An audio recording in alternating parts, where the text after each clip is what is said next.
slides. So I'm just going to get rid of that image and then bring this up. So can you just tell me that you can see that image for me? Yeah. Excellent. All right, then. So good afternoon, everybody. What a pleasure to be here with you today to talk about burnout. Now, burnout, I think, is actually going to become much more prevalent in terms of the number of people that are experiencing burnout, but also for you and your organisational development and training. So we'll go through burnout and what burnout is and signs and symptoms and all that kind of stuff. And I'm going to try my very best to help you as much as I possibly can. Like Sophie said, if we can just all go on silent, that would be great, so that I can concentrate very well. I can hear that somebody's not. If you can hear me and you wouldn't mind going on silent, that would be great. So I will speak for about 45 minutes and then there will be a 15-minute Q&A. And again, please do pop your questions in the comment box and the questions box. I won't take questions as I'm going through, but we will most certainly answer any questions as we can at the end. So this is me. I am Jeanette Jackson and I am a scientist, and that's brilliant because what burnout does is it can affect the biochemistry of the body, and as a biochemist it's my area of expertise to have an understanding of what's happening in the body and answer the questions around how can it be that long-term chronic stress can severely affect some people's mental and physical health and well-being. How come some people can succumb to burnout and others not so much? So you can see here, I'm a biochemist and I am a sports scientist. And as being a sports scientist, I work with leadership and high performance teams in with the FA or the League Management Association and organisations all across the UK, including lots and lots in local government. So the agenda for today is this. We're going to look at what is burnout and identify some signs and symptoms. We're going to look at good stress and bad stress, and then I'm going to give you some really great strategies for resilience and mental health. So I thought we'll just start off first of all by having an understanding of what burnout is. Now, this programme I'm presenting to you is part of the Northwest Employers Beat the Burnout kind of programme, and we are going to do a Beat the Burnout pilot for you if you are interested in 2023. So please do keep your eye out for that, because I'll give you some information on that near the end. So here we go. What is the definition of burnout? Well, there's actually different definitions, but mine, the symptomology of that is emotional, physical, and mental exhaustion. And when I'm saying exhaustion, what I mean there is the inability to recover with, in inverted commas, normal relaxation and stress management strategies. So say, for example, you may know somebody, or even yourself, you might be exhausted, you might feel run down, you might feel, really tired, and say, right, tonight I'm going to go to bed early, have a really early night, and you do that for a couple of nights on the run, but you're just not recovering that energy that you once had. Your immune system's down, you might have cold sores, you might have eczema, you might get migraines, you might get headaches, and they're just not recovering with your normal interventions. That's what I would define as burnout. And what we're looking at really is the causative factor of this is excessive prolonged periods of sustained stress. Now, we've all been there, of course, with lockdown. All of us have had these long sustained periods of stress. But some people are just not getting back from that.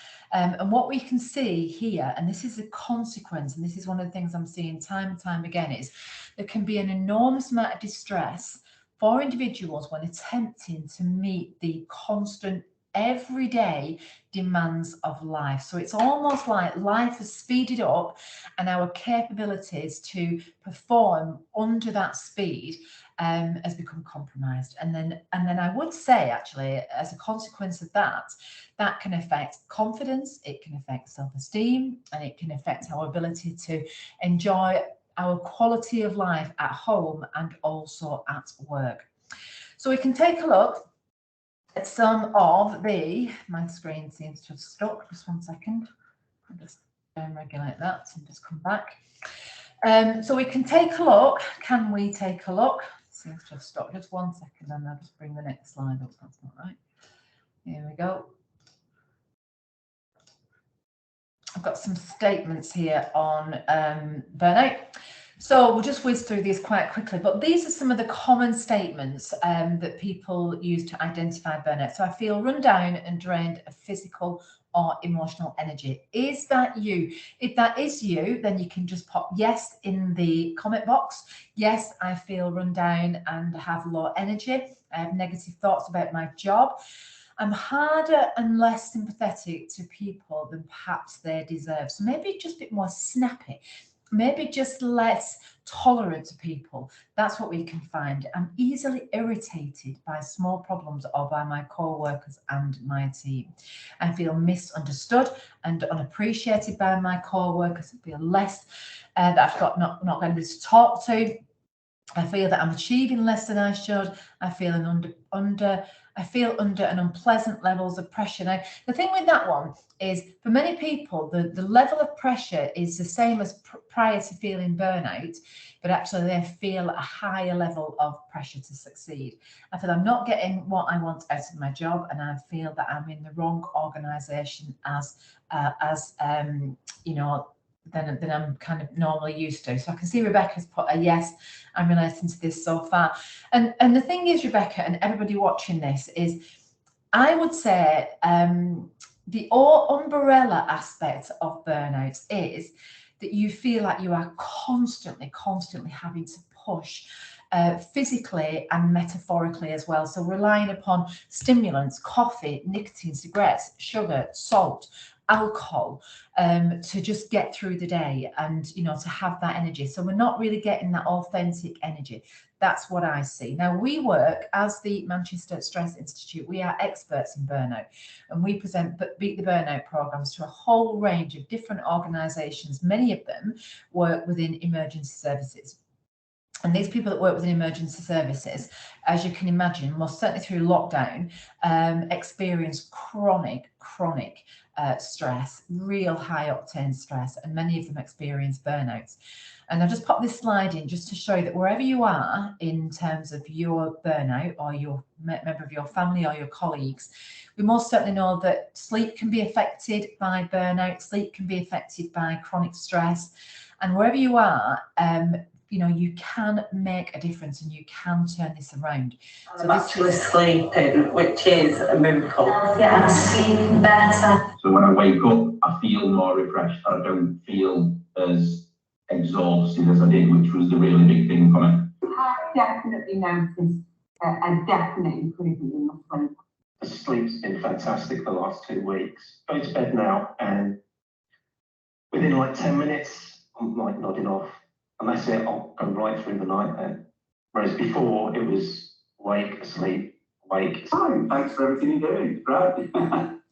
So in terms of burnout then, you know, again, in the comment box, I'd be really interested to see if you feel that when you are stressed, your sleep is affected, maybe struggling to fall asleep when you get into bed in terms of switching off, or maybe you fall into bed exhausted and then you wake around 3-4 o'clock and you are ping awake and you really struggle to get back to sleep after that. Now, these people I've just shown you there, and I didn't demonstrate that, didn't put that in to show you how great the Beat the Burnout program is. I put it in there to say these people were chronic insomniacs due to sustained high levels of stress, and every one of them now gets into bed, falls asleep, you know, and the sleep latency, which is the length of time between you hitting the pillow and you getting into deep sleep, has improved massively. They get into bed and they stay asleep. Now, what does that mean? That means that for you, when you wake up, you're more refreshed.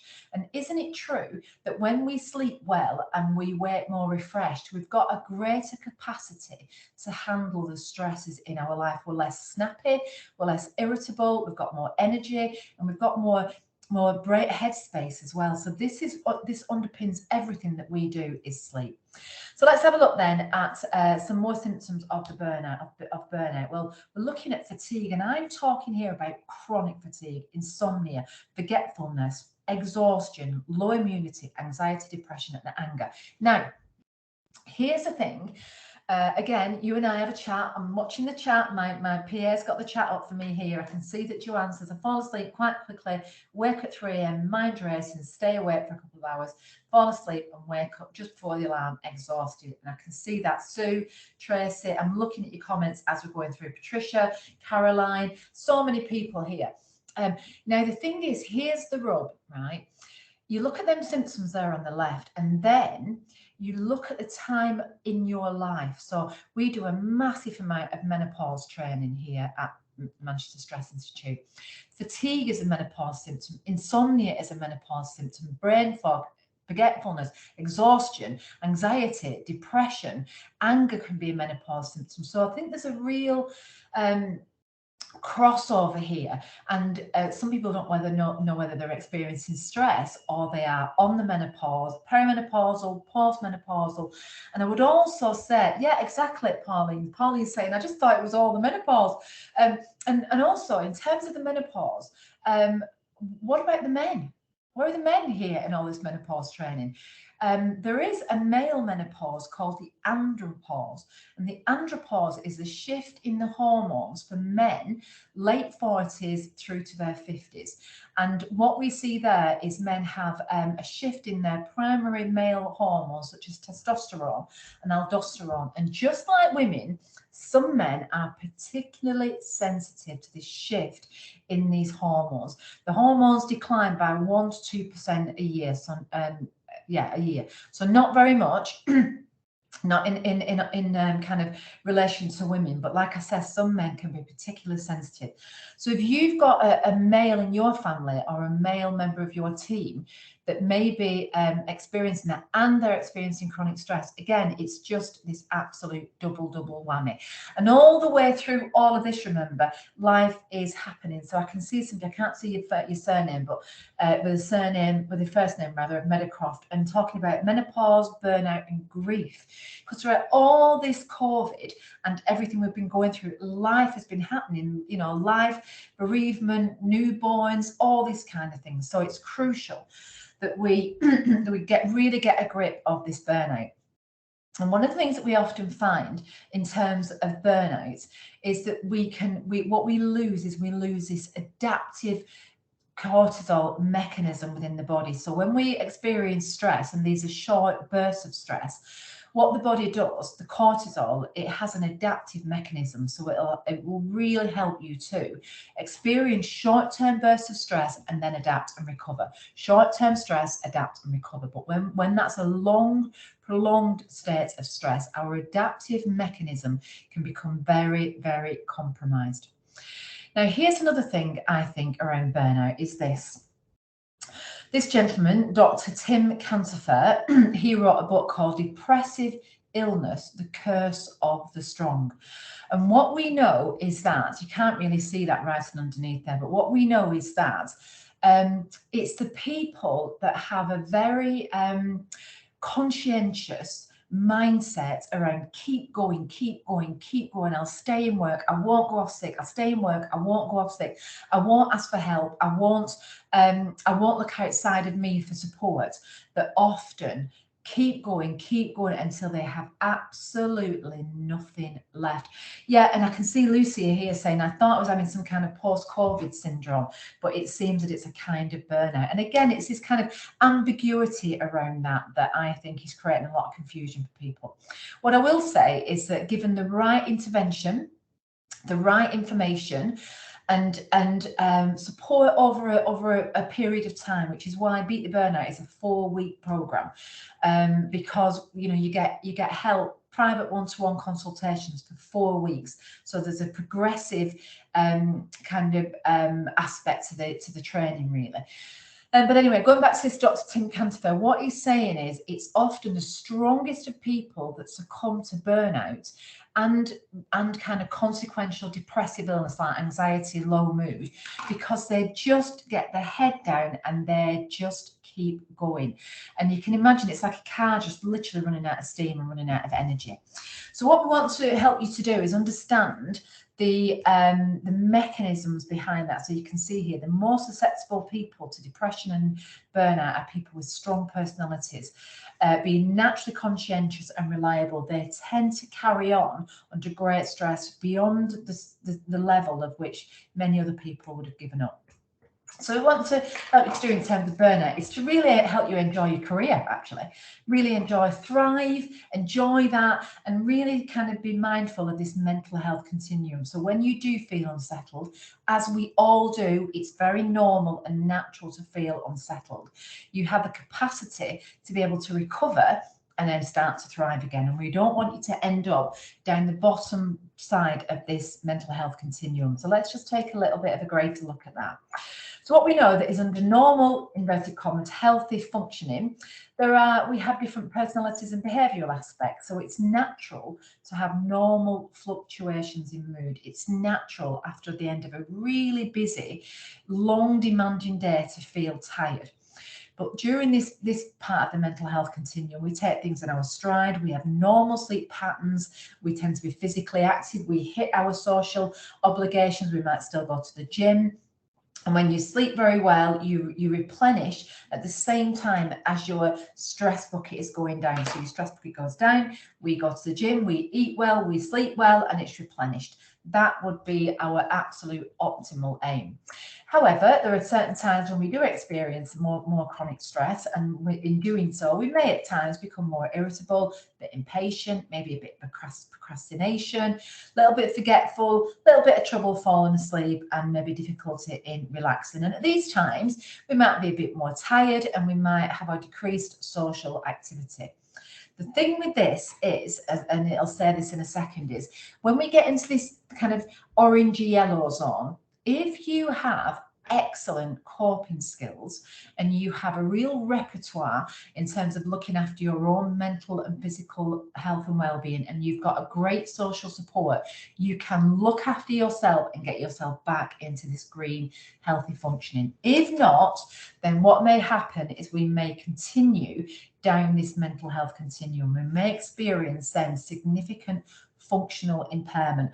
And looking at some of the comments here, I think some people might be kind of in between, straddling this kind of orange and the yellow aspect. So quick to anger, you know, a very high octane mental preoccupation with what's going on at work, what's going on at home, significantly disturbed sleep, maybe an avoidance of social situations. Your coping strategies, maybe going to the gym, going out seeing friends, can become significantly impaired as well. If we don't get the help that we need there, then we can then most certainly end up in crisis. And this is severe. This is severe emotional difficulty, high levels of anxiety, panic attacks, very prolonged depressed mood, constant fatigue, and a real sensation of feeling very, very overwhelmed. And then, of course, right the way down to the spectrum of potentially suicidal thoughts, intent, or behaviour. And so the key thing to take away from this mental health continuum is this, as I've already alluded to. These first two on the left are very much, if you have a really great repertoire of happy, healthy self-care skills and social environment, then these, you can take care of yourself. With these two on the right, we are looking at professional care. So tapping into maybe some counselling that you have at work, maybe joining our Beat the Burnout programme, and really looking for some extra help to really help you get back on track. The brilliance of this is that wherever part you are in this mental health continuum, as you can see there, we can go from this, the left to the right, I would say incredibly quickly. We can go from functioning really well to in crisis within a day, given our circumstances. So we've already talked about grief, maybe redundancy at the end of a relationship, divorce, bereavement, all that kind of thing can kick us straight into crisis very, very quickly. The beauty is you can also be in crisis, as you can see, going back up that mental health continuum, back into healthy functioning with the right care. And I think that's absolutely key for you to be aware of here. But now, underpinning all of this is stress. Stress and resilience are the key factors to really helping you to beat the burnout. And what we know is this: we know that there is a link between chronic inflammation, stress, and the brain. Chronic inflammation, stress, and the brain. And what happens is chronic psychological stress is associated with the body losing its ability to regulate its inflammatory response. So when your body cannot regulate its inflammatory response, there's a lot of things happen there. But one of them is, and is this true for you, that if you have a particularly heavy, emotionally stressful day and a particularly exhausted, stressful day, is it true that on them evenings that can affect the kind of foods that you want to eat for your dinner? If that's true, say, yes, it changes my nutrition. If stress, a stressful, heavy day, changes the foods you want to eat, pop that for me in the chat box so I've got an understanding here. And what can happen then, of course, there we go, Kay saying yes, Helen saying yes, Tracy, Sue, yes, yes, yes, yes, yes. So what happens is the foods that we're eating, you're less inclined, aren't you, to want to have cod, steamed greens and a pint of green tea when you're really stressed. We want, just for tonight, there's always a little caveat, just for tonight, I'll have a takeaway and a bottle of wine because I'm exhausted.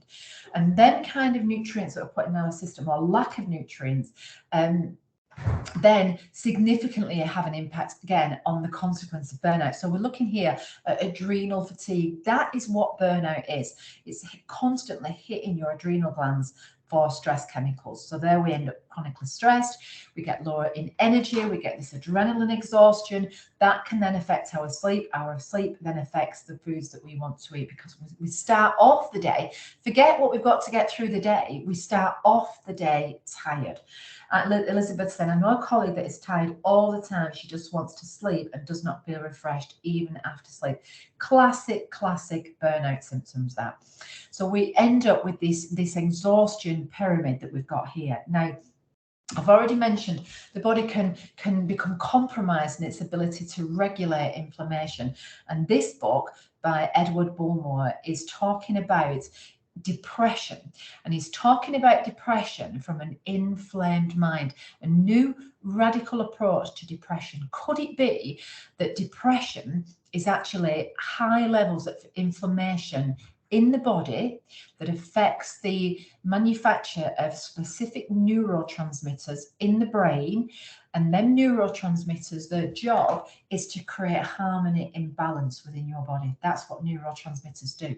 So neurotransmitters are chemical messengers in the brain, and we have stimulatory messengers and inhibitory messengers, neurotransmitters. So during the day, right now, myself included, we need some stimulatory neurotransmitters. So right now for me, I'm getting a real high dose of dopamine, and you'll have heard of dopamine. It's a stimulatory neurotransmitter, and it's really important for mental clarity, focus, and concentration. And we need that in spades, but we get that, we manufacture that from protein foods, from particular an amino acid called tyrosine. And tyrosine, when you eat foods rich in tyrosine, we manufacture this neurotransmitter called dopamine. Now, isn't that important to know, not just for burnout, but also for the menopause?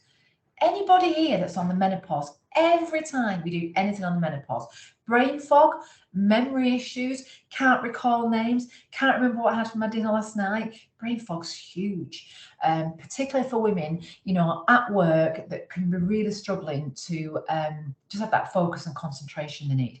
But we don't only want stimulatory neurotransmitters, we also want inhibitory neurotransmitters, such as GABA. GABA has a soothing aspect within the body. So does tryptophan. Tryptophan's a neurotransmitter that soothes and calms. So in an ideal world, we're looking for a balance of this. And what we know is that when the body has a low-grade inflammatory response within it due to sustained levels of stress, then the neurotransmitter production can become compromised. So let's take a look then at stress and the impact of stress. Everyday stress, relationship problems, money problems, bill problems, you know, bullying at work, you know, being worried about losing your job, and just the everyday today stress that we have in our life. Now, here's the thing. What I want you to remember from today onwards is that every single part of your body and your head is blind apart from your eyes. The only part of your body that can see is your eyes. Every other part, your liver, your spleen, your heart, your lungs, your bowels, everything is blind. So all they are doing is listening to a stimulus from you. So you think a stressful thought, a whole cascade of hormones, you can see here on the right, the hypothalamus in the brain, pituitary gland in the brain, pick up on that stress signal, and then they send a cascade of hormones down to your adrenal gland. And that's what sends out the stress chemicals. So really, resilience and burnout resilience starts in the brain with changing them thoughts around stress and life. I've just gone on really weird. I can hear myself weird, like, right, that's gone now. So I want you to remember that there's a biochemistry to stress. So when you think a stressful thought, pituitary hypothalamus in the brain will send down a signal to your adrenal glands, and they will literally throb with stress hormones because they think you need that stress hormone because they don't know where you are. They think you're being chased by a saber-toothed tiger. They don't, you know, you're stuck in traffic on your way to work, or it's 3 o'clock in the morning and you are having the same conversation in bed psychologically as you had with somebody difficult during the day. So it's very, very important that we have this awareness that stress really does kick into that. This is one of my gurus. I guess you don't know who this man is, but this is Robert Sapolsky. He is an author of this book. I'm just looking around. I'll just grab it. Where is my book? I just moved it. Here it is. This is Robert Sapolsky, and he is the author of this book. I'm not sure if you can see it through my little screen, but the book is called Why Zebras Don't Get Ulcers. Why Zebras Don't Get Ulcers, and it's a book on stress and stress-related diseases and coping. It's very complex, I won't lie, there's a lot of big words and it's very scientific, so I'm just going to give you an overview here. But Robert Sapolsky is a neuroscientist from America, and he talks about zebras don't get ulcers, they don't get stress-induced ulcers because their brain isn't set up in the way that ours is. So a zebra cannot preempt stress. A lot of our stress is preempting something that's going to come up, like tomorrow or the next day or the next day or something like that. And if it's not preempting what's going to come up, then oftentimes it's thinking about what we've done today or last week or a couple of months ago. And our brain has the most amazing capability to time travel. A zebra's brain doesn't have that. They just literally do not have the neocortex that enables it to do that. We do. So what we can do is we can respond to things that are no longer happening now. So a zebra does not respond to a thought of a lion because it can't. It only responds to real lions. Humans, us, respond to thoughts of things. So isn't it true, right, that you can lie in bed at 3 o'clock in the morning, whoever it is that you've had an altercation with, whether it's your partner or your son or your boss, or you're worried about money or a situation, and your stomach in bed can flip over with stress, and that person, that situation, that thing isn't even anywhere near you. And that's just responding to a thought of things. And we experience, as human beings, a physical stress in response to our thoughts. And that is the foundation of of burnout if you do not learn how to switch that off. So it's 3 o'clock in the morning, we've got work on our mind, money on our mind, colleagues on our mind, we're rehashing conversations, we're replaying events, we're going over and over and over that. And what I want you to know is this: your brain does not have the capability to distinguish between real and imagined scenarios. It's blind, remember. It doesn't know where you are. So what happens is your brain reacts to that thought as if it's having that exact experience now. Now, at 3 o'clock in the morning, 12 o'clock midnight, 7 o'clock in the morning. So that's one of the reasons why burnout comes and develops as a consequence of long-term chronic stress. Now, not all stress is bad by any means. When I work with footballers, Premier League footballers, and Olympic athletes, I'm very proud to say I am the sports nutritionist for women's football education. So I work with some of the England players, the female England players. I'm very, very proud of that. And what I work on with them is performance nutrition. How can they perform optimally and recover optimally? And I, having never met any of you before, I know, I'm sure that you really step up when you need to do it work, but it's the recovery that can become compromised. So short-term stress is great. There's a difference between short-term stress and long-term stress. Short-term stress we can label pressure. Pressure is really good for us.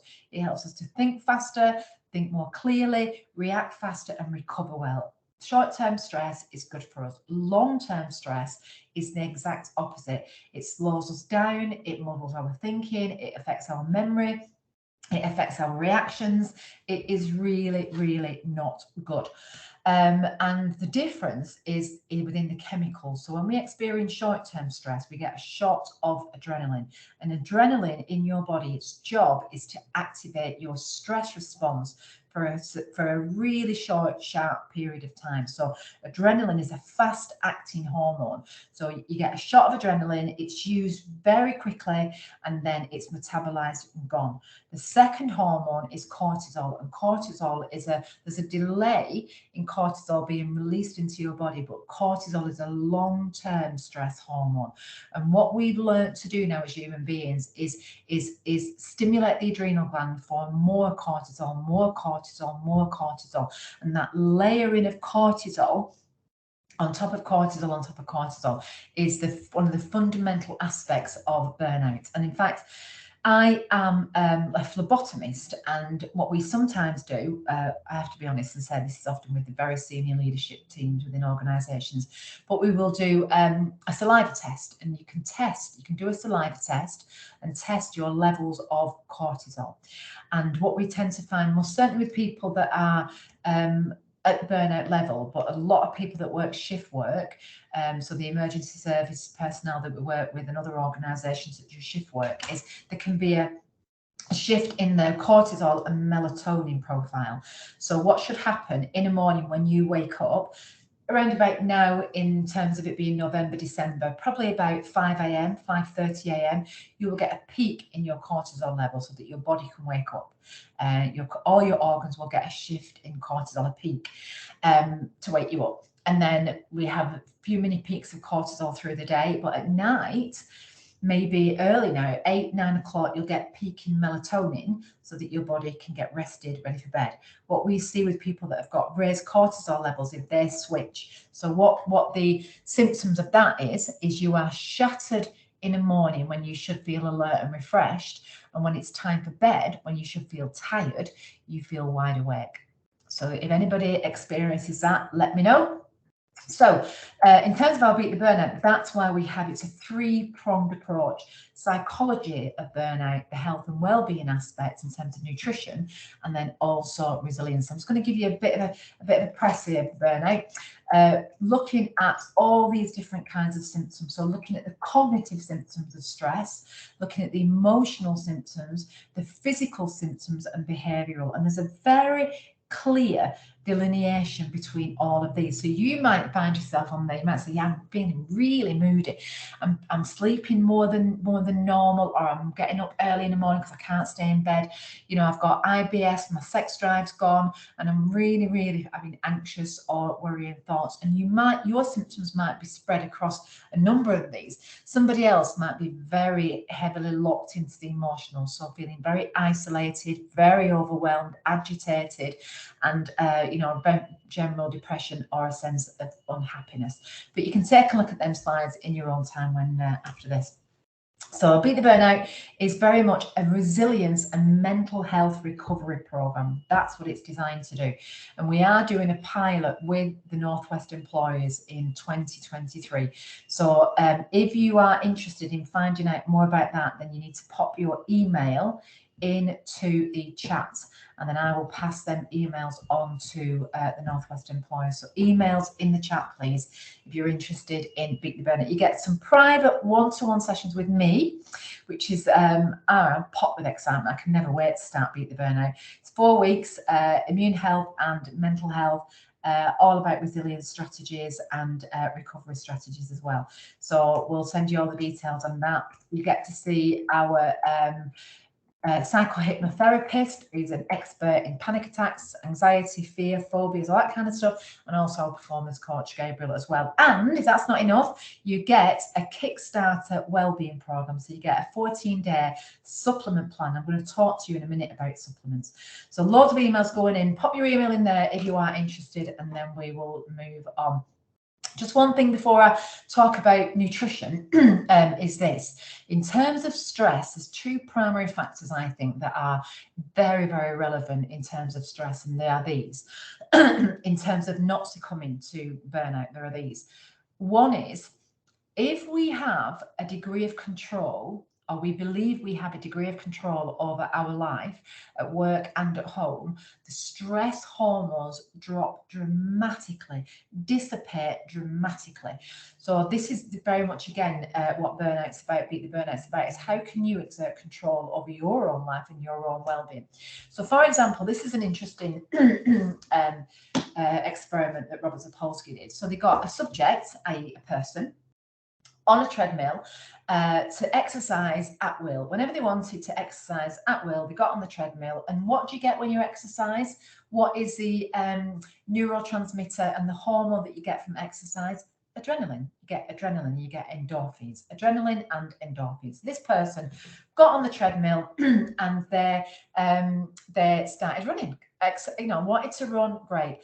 At the same time, they had somebody else that every time the guy in red jumped on the treadmill, this person had to also, against their will, didn't want to run, they had to do the same thing. Now, here's the thing.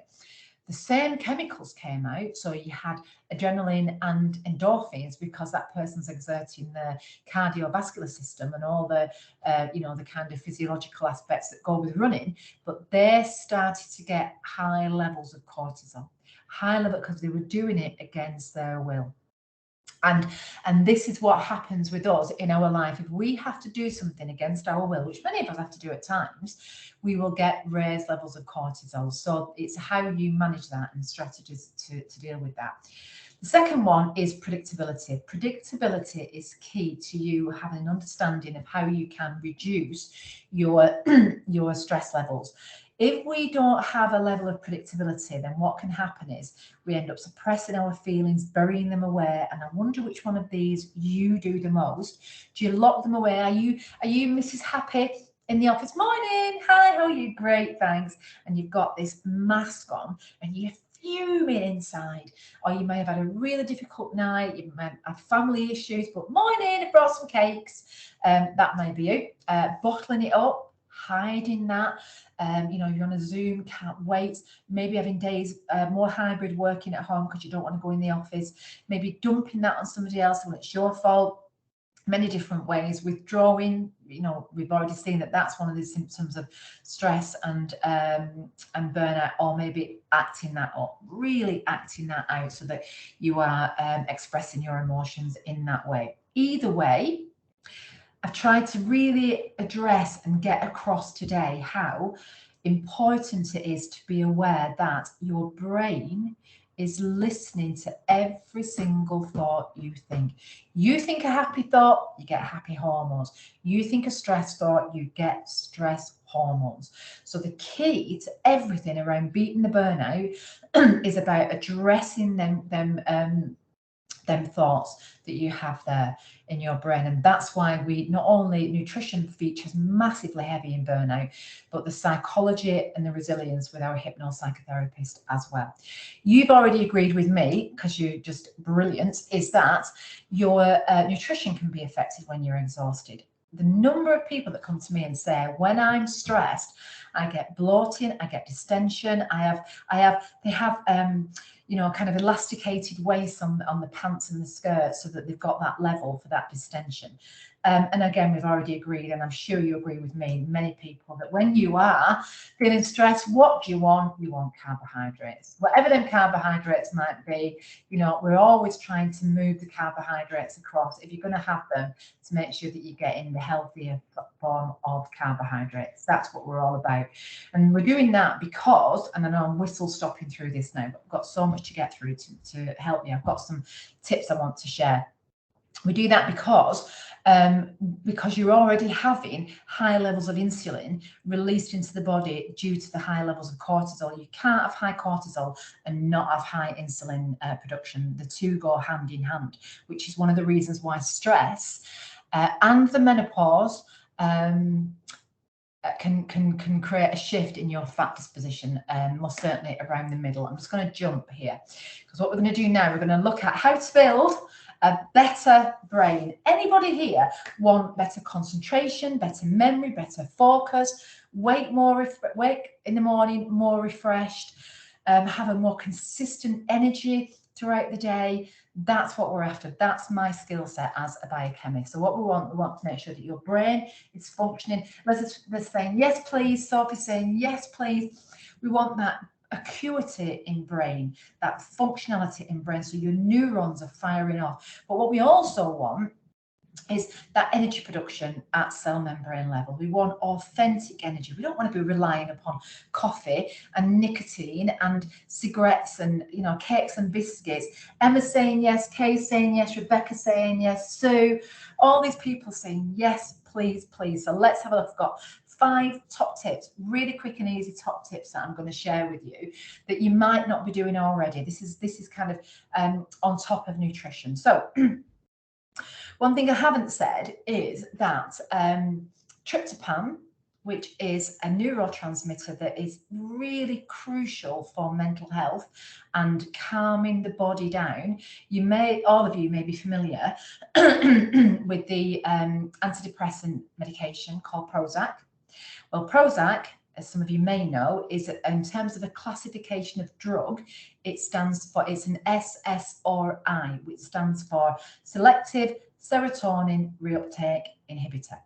And serotonin is a neurotransmitter, tryptophan is an amino acid that helps to manufacture that neurotransmitter serotonin. Tryptophan, 75% of it is made in the gut. 75% is made in the gut. So again, if you've got stress-induced inflammation in the gut, then your production of serotonin, because of tryptophan, can become compromised. So gut health is really important. So here are 5 takeaways from me. The first one is to have some soaked flax seeds every day. I have this absolutely every single morning. So here we go. So these are flax seeds. Look at the picture on the left, and you can see, yes, Rebecca, it's spelled tryptophan, just like that. So look left, you can see these flax seeds. These are dry. These are exactly as you buy them in Holland and Barrett. The ones on the right, I have soaked them. And all I've done is taken 2 tablespoons of these dried seeds, pop them in a glass, added some water, not much, just maybe about that much water that you can see me to a glass. Put them in the fridge overnight, and what's happened is the husks of these seeds have opened and the natural oils have come out into the water. And what that's done is it's made these seeds still formed, but very soft, and also release these brilliant oils. So I just literally put a tablespoon in that every morning in my mouth, swig of water swallowed. But what they do, these seeds, is multiple. They act as a natural exfoliant in your gut. It's just amazing. So they take away putrefacted material that can compromise the absorption of your nutrients in your gut. How brilliant is that? Anybody with kind of gut issues, you know, constipation, they can be great for. And also as well, the healthy oils you've got in there are, of course, omega oils 3, 6, 9, fantastic for the menopause, fantastic for joints, fantastic for mental health. Quick caveat, if anybody has anything like Crohn's disease, diverticulosis, or any kind of ulcerative colitis, you wouldn't do this. And if anybody did have that, then what I would do, I would still do that, but I blend it to an absolute smooth, fine, you know, kind of powder, and have it that way. So this is how you do it. This is what they look like. You buy them from Holland & Barrett. You buy them either brown or golden, exactly the same, just a different kind of product, different kind of species. And they're also called flax seeds and linseeds. So that's why I put linseeds there. It's the same thing. You get them, you pop them in the glass like that, and then they will soak and take the water. So that's how to do it. Put 2 tablespoons in a glass. Cover with water, not massive amount of water. I just put about that much in because they'll swell, and then you'll have a tablespoon. They'll last, I think, probably about 3-4 days.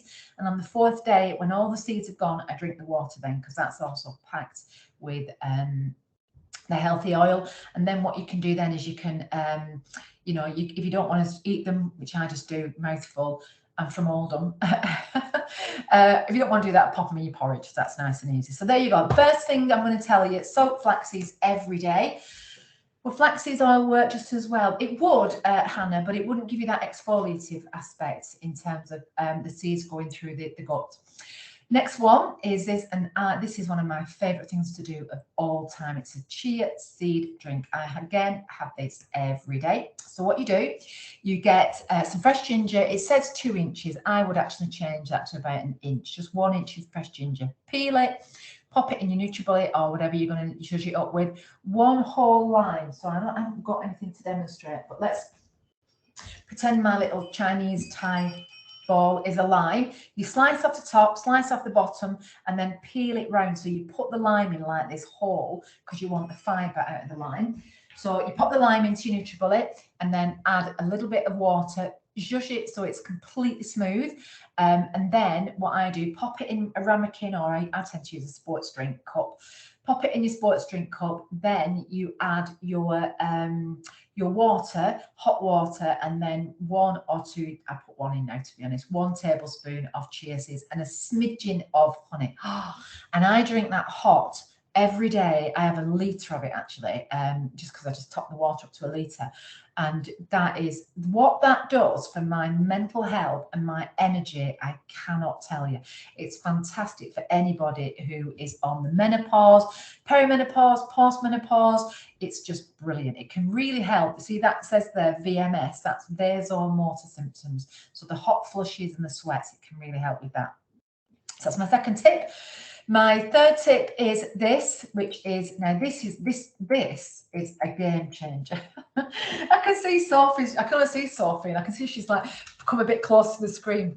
So this is blackstrap molasses, and I should have brought mine to show you, but anyway, I'll show you a picture in a minute. Blackstrap molasses. You buy it from Holland & Barrett or anywhere. I don't make any money on any products. Holland & Barrett or anywhere. This is what it looks like. And what blackstrap molasses is, it's a byproduct of sugar, of the sugar cane. Now, I've been really fortunate enough to go to South Africa on a sugar cane farm. And a sugar cane, I'm not kidding, they must be 15 foot in the air. They are so high and they are literally that thick, and they are made of cane, so they're really heavy. So for that cane to grow so high, its roots have to be deep in the earth, deep in the soil. And that means the roots of that sugar cane are really heavily mixed with natural minerals and vitamins from the earth. That's what happens with blackstrap molasses. So you can see they're really high in iron, great for calcium, magnesium, potassium, phosphorus, and vitamin B6. Brilliant for bowel health, really great for bone and hair. So again, anybody on the menopause, this is fantastic. I'm going to tell you now, also, I'm really old. Not telling you how old I am, but I do not dye my hair. I don't have any products on my hair. I mean, it wants washing at the moment because I went out with the dog earlier, but I haven't gone grey. I've got a few under there, but that's it. And I thank Blackstrap Molasses for that, because I didn't know until a few months ago, actually, that apparently it's really great for grey hair. So Blackstrap Molasses is your thing. And what I do with that, so here's the thing, when I make my chia seed drink in the morning, obviously that's a hot drink, so all I do, get a teaspoon, put my teaspoon in the drink for a second, pop it in the Blackstrap Molasses, it's hot now then, and then it just drops on my tongue, quick swallow, drink, gone. And then I have 3 o'clock every day. This is a trick from the Beat the Burnout program. Every single day, a boiled egg, 3 o'clock. Why a boiled egg, 3 o'clock? For these reasons. One, many people have an energy slump at 3 o'clock, or most certainly mid-afternoon. We don't store protein foods. So when you eat a piece of protein, within that protein, there are components called amino acids, and we don't store amino acids. We store carbohydrates in the form of glucose for future energy. You'll all have that in your body now, in your muscles and your liver. We know, unfortunately, we store fats, but the amino acids we don't store. So it's really important to get a top up of protein mid-afternoon, I think. Every single neurotransmitter in your body is made from protein foods. So you need to make sure you're getting your protein ratio right. So a boiled egg every day, 3 o'clock, 75 calories, about 9 to 10 grams of protein, and some really healthy fats. One of the fats in particular, in eggs, is called choline, and choline is one of the most abundant fats in the brain, so it can really help with mid-afternoon kind of energy slump and kind of focus, out of focus and all that kind of stuff. Remember, if you are interested in Beat the Burnout, please make sure that you popped your email in the chat box. So boiled egg, 3 o'clock, absolutely a winner. And then I would say an evening primrose oil after work. And the reason for that, I would say, is because what we're looking at here in terms of burnout is recovery. And I said previously that I don't doubt any of you may sometimes be compromised in terms of, can step up to work, but sometimes many of us are compromised in our recovery. And the reason for that is we've got busy lives. So you finish work and then you turn into your life now, and you may have partners, you may have children, you may have elderly parents, you may just have busy. We have a lot of people now that have a secondary job or a side hustle. So the time is demanded. So recovery is very important as well. So evening primrose can be great, I think, after work, to just give the body that replenishment that it might need. And I've just put a quick slide on here to look at some of the foods that you want to be getting into your system on a regular basis. Very alkaline forming foods. So foods that are very gentle and quite sensitive on your gut, so that they're not going to really aggravate the lining of the gut. So you can see here, these are very much alkaline foods.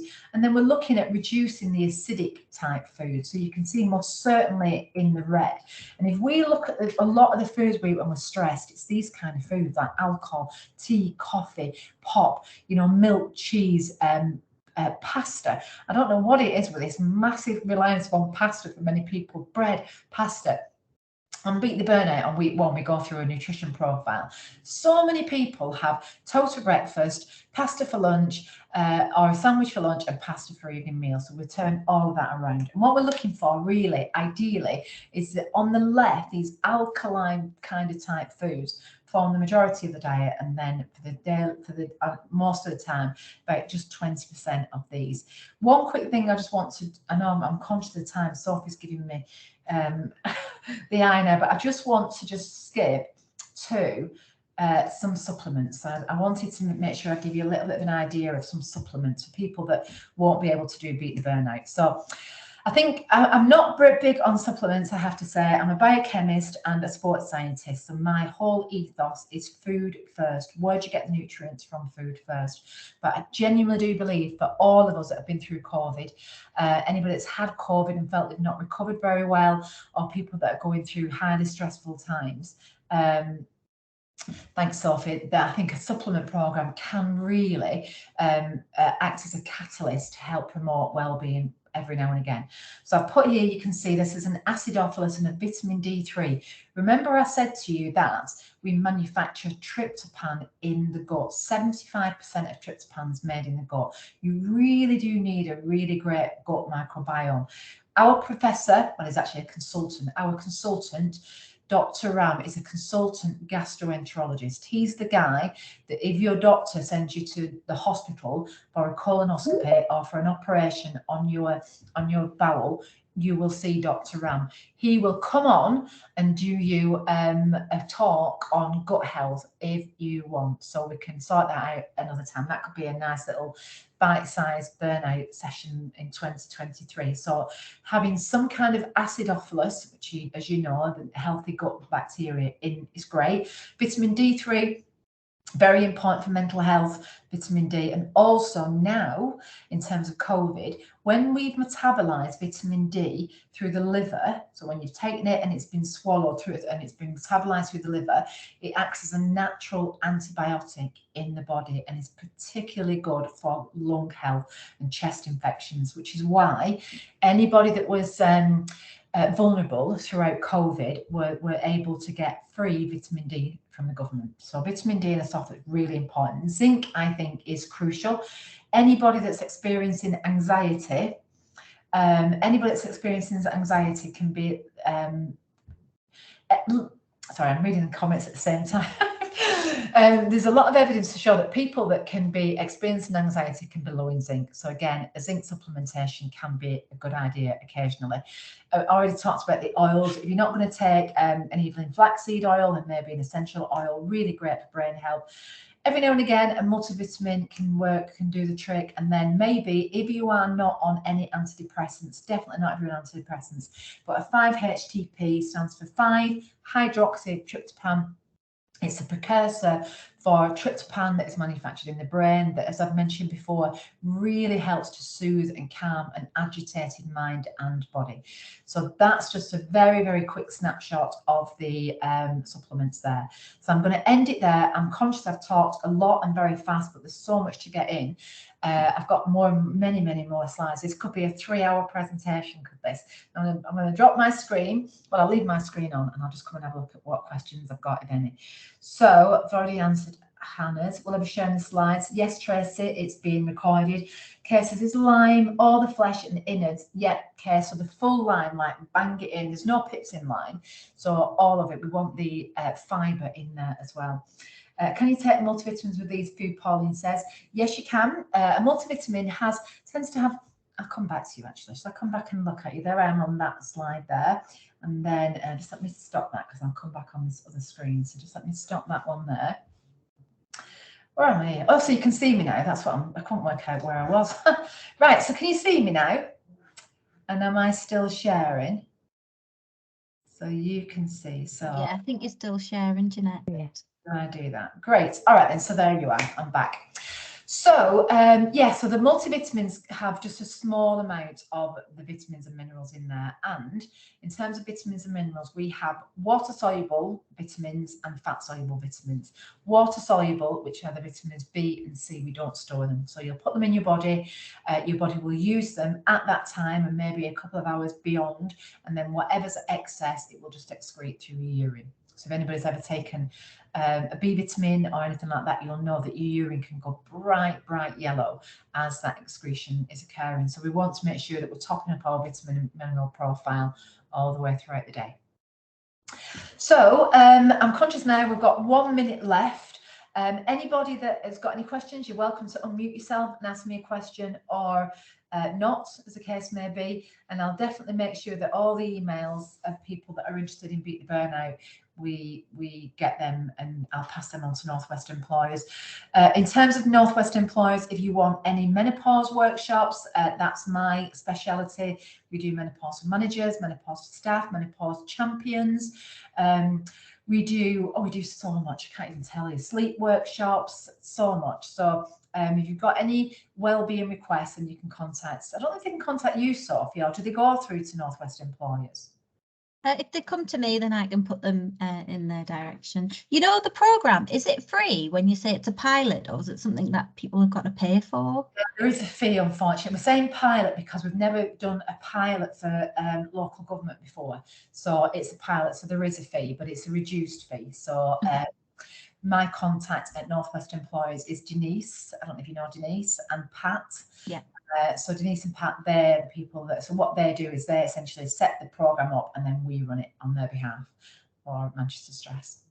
So what a pleasure. I hope you've enjoyed it. Sorry at the end, I've ramped up so fast, but there was so much to share with you. And, you know, what I'd say in conclusion really is this is my job. I do this day in, day out, and I'm still so excited to present all these different things because I know the difference it can make. So I hope you've got some benefit from today, and I do hope that we will meet again at some point and continue the learning. It's crucial for mental health and well-being.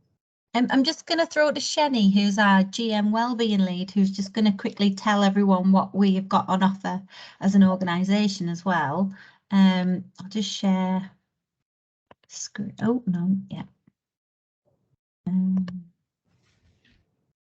Great. Actually, thank you, Sophie. I think I can probably just do it without the slides, and then we can circulate the slides around. That's not a problem at all. No problem. We'll do it that way because I'm mindful that we've gone over just slightly. So for those of you who don't know me, my name's Shenny. I'm the System Health and Wellbeing Lead for Greater Manchester, and I do OD and leadership as well. We have got a Greater Manchester programme running. We do work with our colleagues at Northwest Employers as well as other organisations as well, and it mainly focuses on kind of the preventative side of how we can help and keep ourselves well in the first place. So we do a lot of work around wellbeing cultures and workplace, all the stuff Jeanette you've been describing: menopause, physical activity, nutrition, burnout, stress. These are all themes that we're all seeing, and actually one of the big things we're interested in is making sure that we can join some of our kind of efforts to support all of our colleagues up together. So this is great that we've been able to pull this together. Sophie's got some slides. We'll PDF them up and share them around. It's basically what we've done is we've just gathered all the support that's around that all of you as people working across our public services can access. So everything from our resilience hub, we've got the Samaritans who are doing some brilliant work here. These are all things that actually, when you are having those moments and you don't know where to go, you've got access to people to be able to talk to. So please do have a look at it. If you're not sure where to go, or if you're stuck, or if you're feeling like you're treading water, just get in touch with us. And if we don't know how we can support you, we'll certainly know somebody who can. So you are not alone on this journey. Hopefully look after yourselves. Don't get to the point of burnout. And we'll see you at some workshops soon. And on that note, I'll hand you back to Sophie. Thank you. Yeah, thank you everyone for attending. I hope you've all found it really useful. I know that I definitely have. And thank you, Jeanette, for taking time out to come and share all your tips and advice. Honestly, it's been a really good session, and I think the feedback and the comments shows how good it's been. Maybe we could do a burnout part 2 next year. I agree. What we're trying to do fundamentally is try and help people not to get to that level of burnout. So everything we do is all about that. Great. Well, I'll send the YouTube link around with the recording, and if I could PDF your slides up as well, if that's all right, and share them, and I'll share them with colleagues as well. So thanks everyone. Thank you very much. Thank you. Bye everyone. Thanks. Bye. Thanks. Bye. Thank you. Bye. Great session. Thank you. Bye.